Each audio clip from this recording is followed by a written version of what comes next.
பிஜேபிக்காரன் கூட கொஞ்சம் ஆரம்பத்தில் பேசாம தான் இருந்தான். இவருக்கு தான் பதட்டம். அவையை நடுநிலையாக இருந்து நடத்தக்கூடிய அவை தலைவருக்கு தான் பதட்டம். அவர் கடந்து திஸ் ஹவுஸ் சப்ஸ்கிரைப் திஸ் அப்படிங்கிறாரு, அப்படியே கத்துறாரு. இதை இந்த அவை ஏடா நான் என்ன தப்பா பேசினா கெட்ட வார்த்தை பேசினா இந்த அவை அனுமதிக்கிறதுல என்ன இருக்கு, எனக்கு அது குழப்பம். கையில் நான் அந்த வாசிச்ச பேப்பர் இருக்கு இல்லையா, புடு அப்படின்னு இப்படி புடுங்குறாரு, புடுங்கி இப்படி படிக்கிறாரு. அந்த ஐயாவோட கோட்டு அதை அப்படி கீழே போடுறாரு, போட்டு வாட்ஸ் ராங் இன் திஸ் அப்படின்னு தூக்கி போடுறாரு. தூக்கி போட்டு நேராக போயிட்டு அவர் நின்று என்ன பண்றாரு, ஒருவேளை நீங்க அப்துல்லா சொன்னாருன்னு தப்பா நினைச்சிட்டு ஏதாவது பண்றீங்களா, அது பெரியார் சொல்றது அப்படிங்கிறாரு அவர்கிட்ட. மாநிலங்களில் இருக்கக்கூடிய அரசியல் கட்சிகள் நம்ம கொள்கையை ஏற்றுட்டு அந்தந்த மாநிலத்தில் திராவிட இயக்கமாக மாறினால் தவிர இந்த இந்தியாவை காப்பாற்ற முடியாது. இதைத்தான் நம்ம பேச நினைக்கிறோம், இதை சொன்னா பிரிவினை எப்பா நானாப்பா பிரிவினவாதி, நானா பிரியக்கூடாதுன்னு சில விஷயம் பேசுறேன். அது உனக்கு பிடிக்கலன்னா நான் பிரிவினவாதியா? எப்பா இதெல்லாம் பிரியக்கூடாது ஒன்னா இருக்கணும்னு சொல்றேன், நாங்க பிரிவினைவாதியா?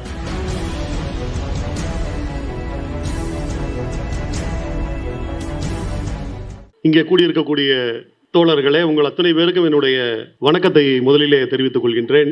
ஒரு குழந்தை யாரை முழுசா நம்புனா அவங்க அம்மாவை நம்பும். அம்மா தான் அவங்களுக்கு பெரிய பலம். ஒரு குழந்தைக்கு மிகப்பெரிய பலம் வந்து அம்மா தான். அது அப்படியே வீதிக்குள்ள நிற்கும், வீட்டுக்கு வெளியில போய் வீதியில் அப்படியே நிற்கும், பார்க்கும். அதனால ஏதோ ஒரு பிரச்சனை வருது அப்படின்ற மாதிரி தெரிஞ்சுன்னா குடுகுடுன்னு ஓடும், ஓடி போய் எங்கள் அம்மாவை கூட்டியாரேன் அப்படின்னு வரும். அதில் என்ன அதுக்கு ஒரு நம்பிக்கை அப்படின்னா, அது எது பண்ணியிருந்தாலும் அம்மா சொல்லி கொடுத்தது தானே பண்ணும், அதுக்குன்னு தனியாக எதுவும் தெரியாது இல்லையா, அம்மா சொல்லி கொடுத்தது தான் அது பண்ணும். அதனால தான் செஞ்சது தப்பு இல்லை, எப்படி நம்ம அம்மா வருவா நமக்காக நிற்பா, அதுதான் ஒரு குழந்தையோட மிகப்பெரிய பலம். நாடாளுமன்றத்திலே காஷ்மீர் பற்றிய விவாதம் நடக்கின்றது.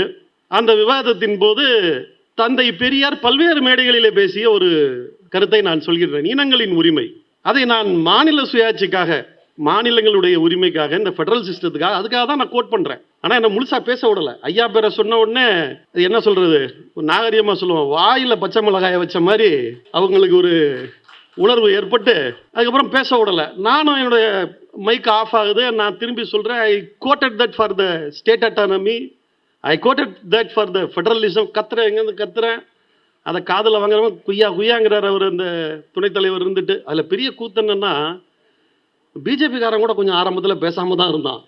இவருக்கு தான் பதட்டம். அவையை நடுநிலையாக இருந்து நடத்தக்கூடிய அவை தலைவருக்கு தான் பதட்டம். அவர் கடந்து திஸ் ஹவுஸ் சப்ஸ்கிரைப் திஸ் அப்படிங்கிறாரு, அப்படியே கத்துறாரு. இதை இந்த அவை ஏடா நான் என்ன தப்பா பேசினா கெட்ட வார்த்தை பேசினா இந்த அவை அனுமதிக்கிறதுல என்ன இருக்கு, எனக்கு அது குழப்பம். ஸோ நான் பேசினோன்னா அதை அனுமதிக்க முடியாது, பெரியார் நீங்கள் பெரியார் அதுக்கப்புறம் என்ன பண்ணுறாருன்னா, கேசி வேணுகோபால் காங்கிரஸ் கட்சி தலைவர், கேரளாவை சேர்ந்தவர், அவர் நான் சொன்னதை சரியாக கவனிக்கல போல இருக்கு, ஏதோ வேடிக்கை பார்த்துட்டு இருந்தாரா இல்லை பக்கத்தில் யார்ட்டையும் பேசிகிட்டு இருந்தாரான்னு தெரியல. இப்படி ஒரு பிரச்சனை ஆகுதுன்னு தெரிஞ்சோன்னே நேராக என் டேபிள் குடியாடுறாரு. அவருக்கு கொஞ்சம் தமிழ் தெரியும், அவர் தமிழில் தான் என்கிட்ட கேட்குறாரு. கையில் நான் அந்த வாசித்த பேப்பர் இருக்கு இல்லையா, புடு அப்படின்னு இப்படி புடுங்குறாரு, புடுங்கி இப்படி படிக்கிறாரு. அந்த ஐயாவோட கோட்டு அதை அப்படி கீழே போடுறாரு, போட்டு வாட்ஸ் ராங் இன் திஸ் அப்படின்னு தூக்கி போடுறாரு. தூக்கி போட்டு நேராக போயிட்டு அவர் நின்று என்ன பண்ணுறாரு, ஒருவேளை நீங்கள் அப்துல்லா சொன்னாருன்னு தப்பா நினைச்சிட்டு ஏதாவது பண்றீங்களா, அது பெரியார் சொல்றது அப்படிங்கிறாரு அவர்கிட்ட. சொன்ன உடனே அப்ப அந்த நாடாளுமன்ற அவையினுடைய தலைவர் சொல்றாரு, பெரியாரே சொல்லியிருந்தாலும் தப்பு நான் அனுமதிக்க மாட்டேன்றாரு. எனக்கு அப்பதான் புரிஞ்சு, இது ஐயா பேரை சொன்னதுதான் பிரச்சனை. இப்போ நமக்கு நானா சொல்லியிருந்தா கூட விட்டுருப்பாங்க போல, பெரியார் சொன்னாருன்னு சொன்னதுதான் இப்போ பிரச்சனை போல இருக்கு அப்படின்னு நினைக்கிறேன். இந்த மாதிரியான பிரச்சனைகள் உள்ள நடந்துட்டு இருக்கு. இந்த பிரச்சனை நடக்கும்போது மாலை ஒரு சுமார் ஒரு 4-4:30 மணி இருக்கும்னு நினைக்கிறேன். அதன் பிறகு எனக்கு பிறகு பல்வேறு உறுப்பினர்கள் பேசுறாங்க. அதுக்கப்புறம் ஒரு 8-8:15 மணி சுமாருக்கு உள்துறை அமைச்சர் அதுக்கு பதிலளிச்சு பேசிட்டு இருக்கிறாரு. ஒரு 9 மணி இருக்கும், ஒரு 9 மணி சுமாருக்கு அவர் பேசும்போது காங்கிரஸை சில வார்த்தைகள் விமர்சித்து பேசுறாரு. அப்படின்னா காங்கிரஸ் வந்து வெளிநடப்பு செய்யறது அப்படின்னு ஒரு முடிவு எடுக்கிறாங்க. அப்போ மணி சுமார் 9 மணி, 4:30 மணி நான் பேசியிருக்கேன். பிறகு பல்வேறு உறுப்பினர்கள் பேசுறாங்க. ஒரு 9 மணி சுமாருக்கு அவர் பேசிட்டு இருக்கல, வெளிநடப்பு செய்யறது அப்படின்னு முடிவு பண்ணிட்டு வெளிநடப்பு பண்ணி நாங்கள்லாம் வெளியில வர்றோம். நான் உள்ள பல்வேறு சிந்தனைகளில் உட்காந்துருக்கேன். நம்ம பேசினோமே நிறைய பிரச்சனை ஆயிடுச்சு, நம்ம ஸ்டேட் அட்டானமின்னு பேசினோமே, அவன் பிரிவினைவாதி மாதிரி நம்மளை சித்தரிக்கிறானே, அதை பெரியார் சொன்னதை வேற எடுக்கிறாங்களே, இது வெளியில நாட்டுக்கு எப்படி பரவுன்னு தெரியலையே, இப்படி பல்வேறு குழப்பங்கள் எனக்கு. ஒரு 9 மணிக்கு வெளியில வர்ற என்னுடைய நேர்முக உதவியாளர் பிரபு, அவர் தீக்கால உறுப்பினர், தீக்கா தோழர், அவர் என்னுடைய நேர்முக உதவியாளர்.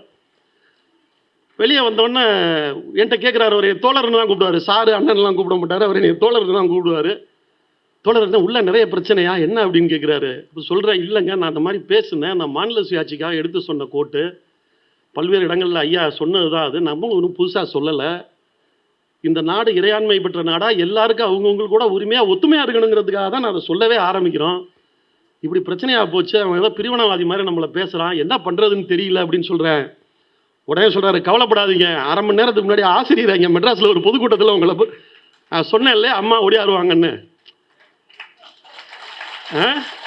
ஒரு குழந்தைங்க ஒன்றுனா அம்மா கிளம்பி வருவாங்க நான் சொன்னேன் இல்லையா, அம்மா இருக்காங்க. நான் அங்கே போய் புதுசாக என்ன பேசுகிறேன், இங்கே சொல்லி கொடுத்ததுன்னு அங்கே போய் பேசுகிறோம். அதனால் அது தப்பு இல்லைன்னு எனக்கு தெரியும். எப்படி ஒரு குழந்தைக்கு ஒரு அம்மா சொல்கிறது தான் நம்ம சொல்கிறோம், அந்த குழந்தைக்கு எப்படி ஒரு தைரியம் இருக்குமோ அந்த தைரியம் எனக்கு இருக்குது. 9 மணிக்கு பல்வேறு குழப்பங்களோட கவலைகளோட நான் வெளியில் வர்றேன். சென்னையில் எங்கேயோ நடந்த ஒரு பொதுக்கூட்டத்தில் 8:30 மணிக்கு ஆசிரியர் பேசியிருக்காரு, அப்துல்லா பேசுகிறேன், என்ன தப்பு முதலாடி இங்கே இங்கே இங்கே இங்கே இங்கே இங்கே இதே இடத்துல இருந்து இந்த மாதிரி சாயந்தரம் அப்துல்லா பேசுனதாகவும் பெரியாரை பற்றி எடுத்ததாகவும் கேள்விப்பட்ட அப்துல்லா பேசுனதில் என்ன தப்பு, ஏன் அப்துல்லா உட்கார வச்ச, இங்கே இங்கே இருந்து கேட்டிருக்கிறாங்க. ஒரு பலம், திடல் என்பது எங்களுக்கு பலம், என்ன திடல் என்பது அம்மா எங்களுக்கு. இன்றைக்கு ஆசிரியர் வெளியிட்ட இந்த புத்தக எழுதிய இந்த புத்தக வெளியீட்டில் இன்றைக்கு கலந்திருக்கின்றேன். நாளைக்கு எங்கே போகிறேன்னா கோயம்புத்தூரில் என்னுடைய நண்பர் சுவாமி ஓம்கார் பிரணவ பீடம் அவர் ஒரு நிகழ்ச்சி வச்சிருக்கிறாரு. நாளைக்கு நம்ம அங்கே போகிறோம்.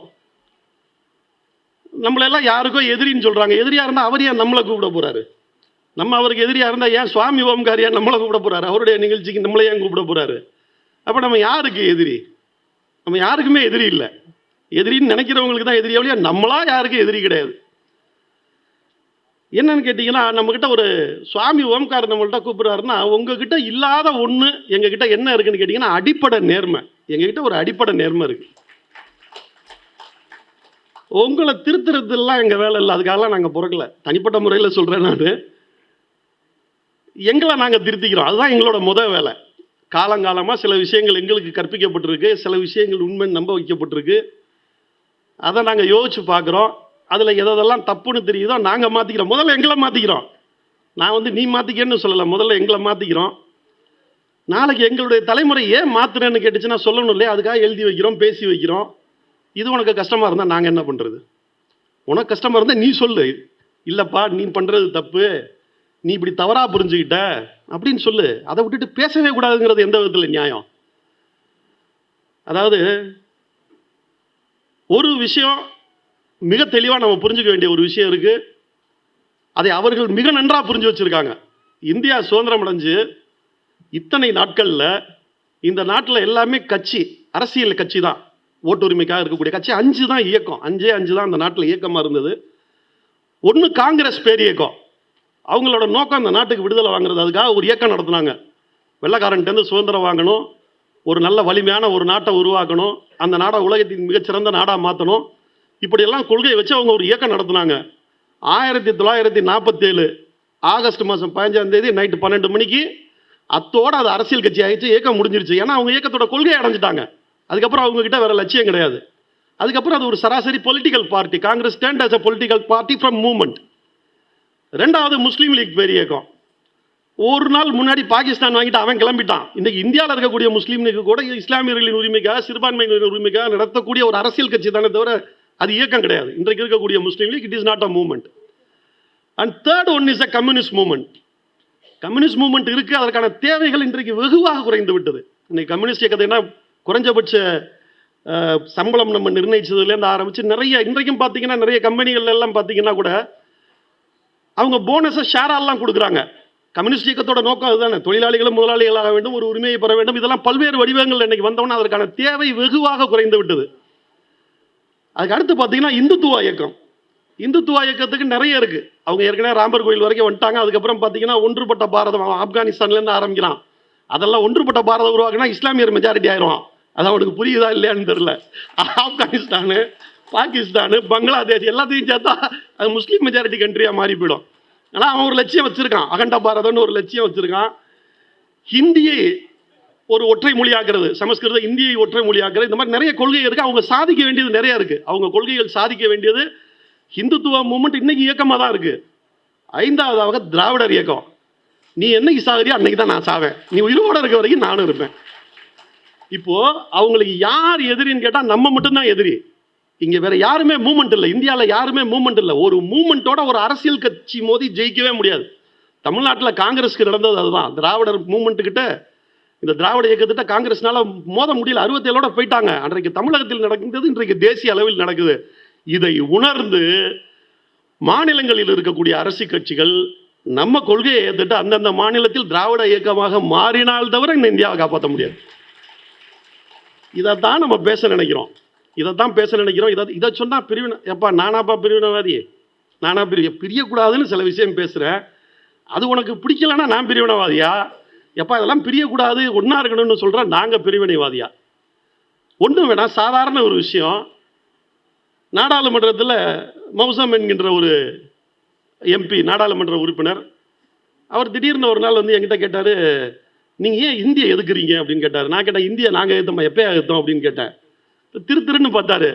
என்னங்க பெரிய போராட்டம்லாம் நடத்திருக்கீங்க இந்திக்காக, திடீர்னு இந்தியை எதுக்கலைன்னு சொல்றீங்க. நாங்கள் இந்தியை எதுக்கலையே, இம்போசிஷன் தான் நாங்கள் எதிர்த்தோம், இந்தியை திணிக்கிறது தான் நாங்கள் எதிர்த்தோம். இந்தி எங்களுக்கு பிரச்சனையே இல்லை, இந்தியோ இல்லை எந்த மொழியோ எங்களுக்கு எந்த பிரச்சனையும் இல்லை. எங்கள் மேலே திணிக்கிறது தான் பிரச்சனை. ஓ மொழியை கொண்டாந்து என் மேலே திணிக்கிறது பிரச்சனை, அது வேணான்னு சொல்கிறோம்.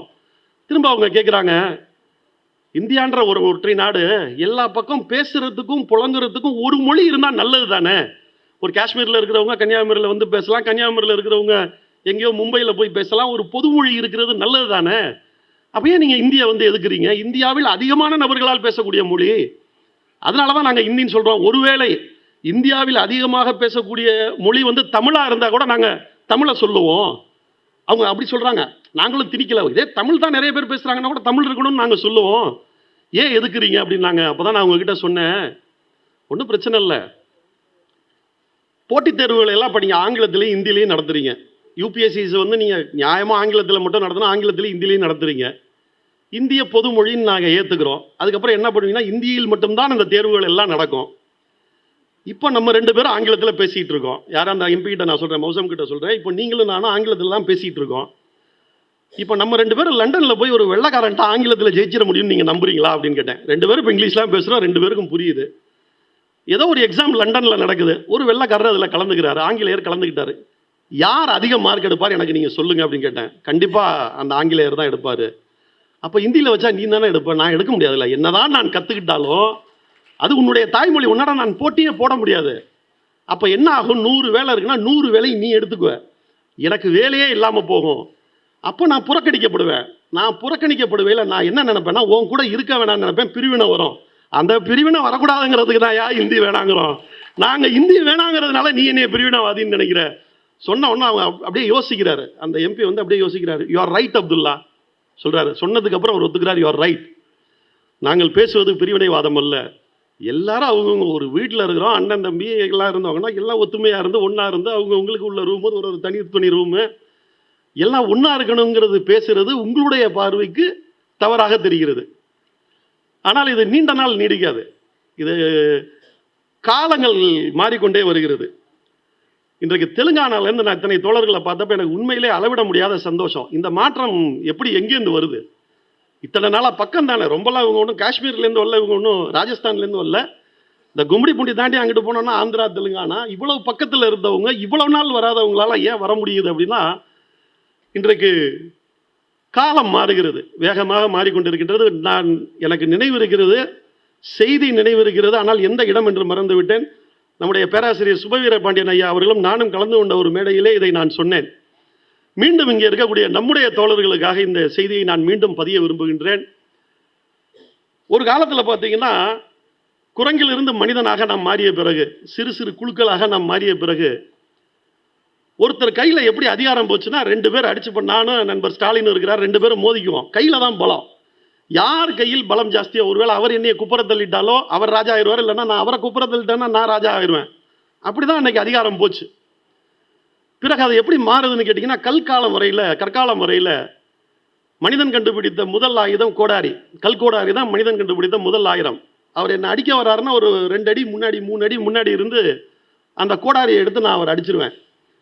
அப்போ எவன் ஒருவனுக்கு கோடாலியை மிக திறமையாக கையாள தெரிகிறதோ அவன் கையில் வந்து அந்த அதிகாரம் அது எல்லாம் போய் சேரும். அதனால தான் பார்த்தீங்கன்னா, அந்த வாசுதேவர் கையில் அந்த கோடாலி இருக்கும். கடவுள் அவரோட படத்தில் பார்த்தீங்கன்னா கையில் கோடாலி வச்சிருப்பார். அதிகாரத்தின் குறியீடு அது. பிறகு இரும்பு காலம் வருது. ஒரு 2 அடி 3 அடி நீங்கள் கோடாலியில் அடிக்க வரீங்கன்னா, நான் ஒரு ஈட்டி எடுத்து வேல் வச்சு ஒரு 6 அடி வேல் வச்சு நான் உங்களை தாக்கிடுவேன். அப்போ ஈட்டியை யாரால் திறமையாக கையாள தெரியுதோ அவன் கையில் அதிகம். முருகர் கையில் வேல் வச்சிருப்பாரு, அவருக்கு அதிகாரத்தோட அடையாளம். அவர் கையில் ஒரு வேல் வச்சிருப்பாரு. பிறகு என்ன ஆகுது அப்படின்னு கேட்டிங்கன்னா, வில்லம்பு கண்டுபிடிக்கிறாங்க. நீ ஒரு 6 அடி ஈட்டி எடுத்துட்டு நீ என்னை ஜெயிக்கிறதுக்கு வரேன்னா, நான் தூரத்துலேருந்து உன் மேலே நான் ஒரு வில்லை விட்டுருவேன். அப்போ வில்லு யார் திறமையாக ஒருத்தன் பயன்படுத்துகிறானோ அவன் கையில் அந்த அதிகாரம் போயிடுச்சு. அப்போ ராமர் கையில் வில்லு வந்துடுது, அர்ஜுனர் கையில், அவங்க கையில் எல்லாம் வில்லு வந்து சேருது. பிறகு மிருகங்களை பழக்கிறாங்க. மிருகங்களை பழகி குதிரையில் இருந்து போட்டி போடுறது. அதாவது நேருக்கு நேர் நின்று விடையில் நீ என்னை அடிக்க முடியாது, நான் மூவிங்லே இருப்பேன், நான் வந்து குதிரையிலே இருப்பேன், நீ ஆனால் நான் குதிரை மேலேருந்து ஒன்று அடிப்பேன். அப்படிங்கையில் மிருகங்களின் மேலிருந்து போர் செய்வதுங்கிறது யாரை திறமையாக இருக்கணும் அவன் கையில் அதிகாரம் போதுங்கையில் பார்த்தீங்கன்னா, அலெக்சாண்டரோட குதிரையிலேருந்து நம்ம செஞ்சு இவரோட குதிரையிலேருந்து இப்போ ராஜா தேசிங்க குதிரை வரைக்கும் பார்த்தீங்கன்னா அவங்க குதிரையில் தான் உட்காந்து. நம்ம ஊர் மன்றோ கூட பாருங்கள், கவர்னர் மன்றோ கூட சில மேலே தான் உட்காந்துருப்பார். ஏன்னா அதிகாரம் மிக்க வரான், அது நல்லா தெரியுது அப்படின்னு. பிறகு ஜனநாயகம் வருது, அடிச்சுக்கிறோம் போகிறோம். இயந்திர காலம் வந்த பிறகு அச்சு இயந்திரம் வருது. அதிகாரத்தை கைப்பற்ற ஒருத்தர் ரத்தம் சிந்தணுமா, இதெல்லாம் பண்ணணுமாங்கிற சிந்தனை வந்ததுக்கப்புறம் என்ன ஆகுதுன்னா ஜனநாயகம் மலருது. ஒரு நாள் மாலை இருந்து கூட்டம் போட்டு பேசினா அது பத்திரிகையில் அடுத்த நாள் உலகம் ஃபுல்லாக போகும். இன்றைக்கு நான் சாயந்தரம் பேசுகிற கருத்து, இன்றைக்கு காலையில் நான் பேசுகின்ற கருத்து அடுத்த நாள் பத்திரிகையாக பல்வேறு இடங்களுக்கு போய் சேரும்போது ஒரு தலைவன் ஆயுதத்தை ஏந்த வேண்டியதில்லை. அவனுடைய அறிவை மக்களுக்கு தெரிய வைத்து விட்டால், அவனுடைய கொள்கையை சொல்ல வைத்து விட்டால், சிந்திக்க வைத்து விட்டால் அதிகாரத்தை பிடிக்கலாம்ங்கிற அந்த நிலை வரும்போது பிறகு பல்வேறு தலைவர்கள், நம்முடைய அண்ணா வரைக்கும், டாக்டர் கலைஞர், நம்முடைய தலைவர் கலைஞர் வரைக்கும் நாவினுடைய வலிமையினால், சிந்தனையின் வலிமையினால் ஆட்சியை பிடிக்கக்கூடிய, அதிகாரத்தை பிடிக்கக்கூடிய, நல்லதை சொல்லக்கூடிய காலம் இருந்தது. இன்றைக்கு அந்த இடத்துக்கு வந்து இணையம் வந்து சேர்ந்துருக்கு. இன்றைக்கி பிரிண்ட் மீடியா வந்து அவுடேட்டட். இன்றைக்கு அந்த இடம் வந்து இணையத்துக்கு வந்து சேர்ந்துருக்கு. பிரிண்ட் மீடியா மட்டும் வச்சு நம்ம தமிழில் மட்டும் அன்றைக்கி பண்ணிட்டு இருந்ததுனால தான் கும்மிடி பூண்டியை நம்மளால் தாண்ட முடியல. நம்ம பெரியார் மையம் போய் நம்ம டெல்லியில் ஆரம்பித்தாலும் கூட அந்த செய்தியும் பல பேர்கிட்ட சொல்ல முடியல. நமக்கும் மொழி பிரச்சனை இருந்தது, எல்லாம் இருந்தது. நமக்கு தெரிந்த ஆங்கிலமும் அவர்களிடத்தில் இல்லை. ஆனால் தோழர்களே, இன்றைக்கு அந்த கவலையே இல்லை. நீங்கள் முகநூலில் உங்கள் மொழியிலேயே எழுதினால் டிரான்ஸ்லேட்னு போட்டிருக்கு. இன்றைக்கு பல்வேறு மாநிலங்கள் இருக்கக்கூடிய தோழர்களோட போஸ்ட்டை நான் பார்க்குறேன். அவங்க பெங்காலியில் எழுதியிருக்கிறது, அவங்க வந்து ஒரியா மொழியில் எழுதியிருக்க, டிரான்ஸ்லேட் அடிச்சுன்னா அழகாக தமிழில் வருது. அதே இதில் உடனே தமிழில் வந்துடுது. யாரும் நமக்கு பக்கத்துலேருந்து மொழிபெயர்த்து சொல்ல வேண்டிய அவசியம் இல்லை. இதை புரிந்து கொண்டு நம்முடைய தோழர்கள் செய்ய வேண்டிய, தயவு செய்து இணையத்தில் தீவிரமாக இயங்குங்கள். இன்றைக்கு இந்துத்துவாவிற்கு அதற்கு எதிர்ப்பாக இருக்கக்கூடியவர்கள் இந்திய அளவில் இந்தியாவை நம்ம தான் காப்பாற்றணும். இந்தியாவை இன்னைக்கு வந்து நம்ம கொள்கையை காப்பாற்றுற இடத்துல, இந்த நாட்டை காப்பாற்றுற இடத்துல நம்ம தான் இருக்கோம். இன்றைக்கு இந்த நாட்டை காப்பாற்றுற இடத்தில் நாம் தான் இருக்கின்றோம்.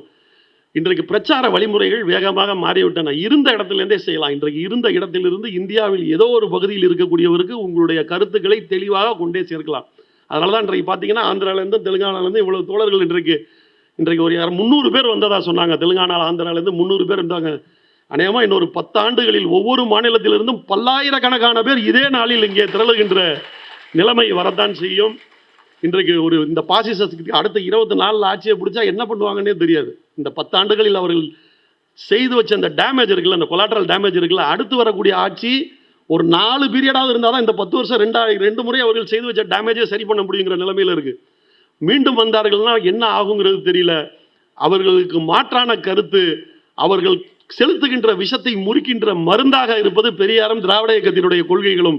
அதை கொண்டு போய் சேர்க்க வேண்டிய இடத்திலே நாம் இருக்கின்றோம் என்கின்ற அந்த பொறுப்புணர்ச்சி இன்னும் அதிகமாக நமக்கு வேண்டும். காலம் அதிகம் இல்லை. இன்னொரு 4 மாதங்களில் நமக்கு தேர்தலை சந்திக்கக்கூடிய நிலைமையில் நாம் இருக்கின்றோம்.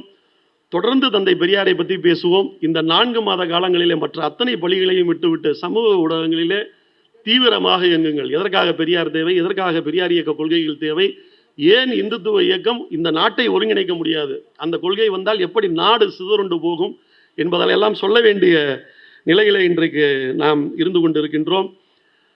அவங்க சொல்றாங்க குஜராத் மாடல், என்னென்னவோ மாடல் அப்படின்றாங்க. இன்றைக்கு திராவிட மாடல் ஆட்சி இன்றைக்கு நடந்துகின்றோம். ஒரே ஒரு தான் திராவிட மாடல்னா என்னன்னு கேட்டால் எல்லாருக்கும் எல்லாம் இன்க்ளூசிவ் பாலிடிக்ஸ். தந்தை பெரியார் சொன்னது, அவனுக்கு கிடைக்கிறது இவனுக்கு கிடைக்கணும், இவனுக்கு கிடைக்கிறது எனக்கு கிடைக்கணும். எல்லா பிள்ளைங்களும் படிக்கணும்னு ஆசைப்பட்டோம். எல்லாருனாலையும் பணம் கொடுத்து படிக்க முடியாது. சர்பிடிதாரர் சோறு போடுறாரு, வா நான் சோறு போடுறேன், பசியாக இருக்கிறியா அவனால வா பள்ளிக்கூடத்துக்கு வா. காமராஜர் விரிவுபடுத்துறார். ஐயா சொன்னதுக்கப்புறம், தந்தை பெரியார் சொன்னதுக்கப்புறம் காமராஜர் அதை மாநிலம் முழுக்க அந்த பள்ளிகளில் விரிவுபடுத்துறாரு. உன்னால் ஃபீஸ் கட்ட முடியலையா, இந்த புஸ்தகம் பிடிச்சிக்கோ. உன்னால் ட்ரெஸ் வாங்க முடியலையா, இந்த யூனிஃபார்ம் பிடிச்சிக்கோ. உன்னால் வேற என்ன வாங்க முடியல, பஸ்ஸில் உன்னால் படிக்க முடியலையா, பஸ் பாஸை பிடிச்சிக்கோ. பணம் இல்லை என்கின்ற காரணத்தால் உன்னுடைய படிப்பு, அதாவது எல்லாருக்கும் எல்லாம் கிடைக்கணும். படிப்புன்ற இந்த ஒரு உதாரணத்தை மட்டும் நான் இன்றைக்கி சொல்கிறேன். அப்படி அனைவருக்கும் கல்வி என்பதை கொண்டு போய் சேர்த்ததுனால தான் இன்றைக்கு எத்தனையோ பேர், இப்போ கூட தோழர் கனிமொழி, மாவி கனிமொழி, அவங்க அப்பா அம்மா கூட வந்தாங்க. அவர் அமெரிக்காவில் இருக்காங்க. அவங்க இன்றைக்கு எத்தனையோ பேர், எத்தனையோ குடும்பங்கள் இன்றைக்கு பல்வேறு நாடுகளில் போனதுனால தான் இன்றைக்கு தமிழ்நாட்டில் குடிசை இல்லாத ஒரு மலர்மலர்ச்சி இன்றைக்கு இருக்குது. எத்தனையோ குடிசை வீடுகள் மாடி வீடாக மாறினது காரணம் கல்வி. எல்லாருக்கும் எல்லாம் கொடுத்தோம். அப்போது படிப்பு மறுக்கப்பட்ட ஒரு சமுதாயத்திலேருந்து படித்து வர்றவன் சம்பாதிக்கிறான். அப்போ இந்த சத்துணவு போடுறதுக்கு ஒரு குழந்தைக்கு அவன் 10வது படிக்கிற வரைக்கும் 12வது படிக்கிற வரைக்கும் அரசாங்கம் ஒரு 30,000 ரூபா செலவு பண்ணியிருக்குன்னா, இன்றைக்கி ஒருத்தரும் கட்டுற வழியிலேருந்து அவன் தலையிலேருந்து லட்சக்கணக்கில் வாங்கிட்டு இருக்கு. எவ்வளோ வருமானங்கள். இப்படி தான் தமிழ்நாடு வளர்ந்துச்சு. எல்லாருக்கும் எல்லாம் வேணும்னு நினச்சதுனால தான் தமிழ்நாடு வளர்ந்துச்சு. இந்த வளர்ச்சி, இந்த திட்டம் தான் நாளை இந்தியாவையும் கொண்டு செலுத்தும் என்கின்ற அந்த செய்தியை எல்லாம் நாம் சொல்லி, எதிர்காலத்தில் வலுவான ஒரு நாடாக அமைய மத்தியில் கூட்டாட்சியும் மாநில சுயாட்சியும் அமைந்து பெரியாரினுடைய கொள்கைகள் போற்றப்பட தொடர்ந்து உழைப்போம் என்று கூறி வாய்ப்புக்கு நன்றி கூறி விடைபெறுகிறேன். நன்றி, வணக்கம்.